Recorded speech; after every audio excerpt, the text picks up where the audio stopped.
400 की जो यह माला है उसमें कन्नौज की भी माला का पुष्प जो है कमल का।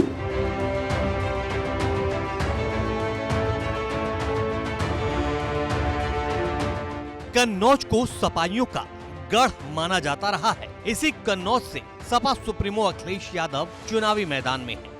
हालांकि चौथे चरण में यहां मतदान हो चुका है। उम्मीदवारों की किस्मत ईवीएम में कैद हो चुकी है, लेकिन चर्चा इसलिए क्योंकि परिवार की ही एक अहम सदस्य ने कन्नौज से अखिलेश की हार की भविष्यवाणी कर डाली है। उस कन्नौज से जहां अखिलेश की जीत के लिए उनका पूरा परिवार प्रचार में उतरा था। पत्नी डिंपल यादव हो या बेटी अदिति यादव, सभी ने गांव-गांव जाकर अखिलेश यादव के लिए वोट मांगे। लेकिन मुलायम की छोटी बहू अपर्णा यादव उसी कन्नौज को लेकर कह रही हैं, बीजेपी की 400 सीटों में कन्नौज भी शामिल है।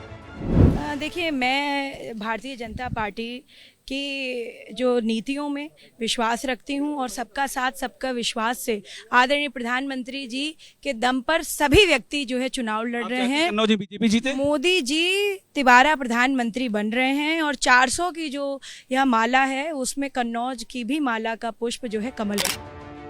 अपर्णा यादव को अखिलेश यादव के उस दावे पर भी यकीन नहीं है जिसमें मोदी सरकार की 4 जून को विदाई की बात कही जा रही है। दरअसल सवाल किया गया कि अखिलेश यादव तो दावा कर रहे हैं कि 4 जून को ये सरकार जा रही है, तो सुनिए अपर्णा यादव ने क्या कहा।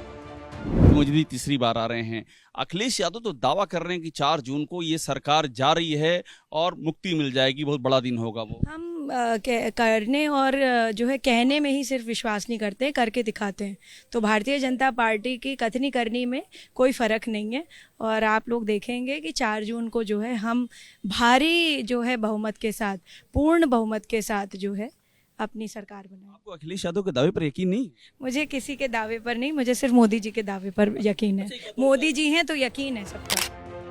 न सिर्फ कन्नौज बल्कि अपर्णा यादव तो रायबरेली और अमेठी को लेकर भी एक्सपर्ट ओपिनियन रखती हैं।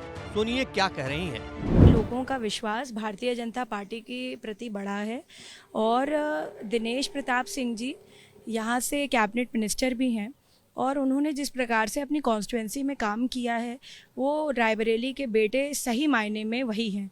क्योंकि मैं नहीं समझती हूँ कि देखिए, एक बार सिर्फ जो है आप किसी सीट का इस्तेमाल करें और उसको अपना परिवार बोलें, माने नहीं सिर्फ बोलें। तो जो ये गांधी परिवार है उसकी नीति रही है कि वो हमेशा जो है यही सब करते हैं, हमेशा इसी तरह से जो है भटकाव करते हैं और कभी भी मुझे नहीं लगता जितनी बार जो है दिनेश प्रताप सिंह जी जाते हैं, आते हैं, वहाँ बैठते हैं, लोगों के सुख दुख में रहते हैं, इतना कभी भी वो जो दूसरे सांसद हैं लड़ रहे हैं वो अपनी। गांधी पर कुछ आपने कहा भी था रायबरेली में, मेरे ख्याल से आप गई थी, कुछ बड़ा बयान दिया था आपने, बड़ी चर्चा में रही। मुझे लगता है अभी वोट दे देना चाहिए क्योंकि नहीं तो फिर वो बयान चर्चा में। हालांकि अपर्णा यादव ने वोट डालने की बात कहकर रायबरेली वाले अपने बयान को दोहराने के बजाय निकलने में ही भलाई समझी। हालांकि इनके दावों में कितना दम है ये 4 जून के नतीजों के बाद पता चलेगा।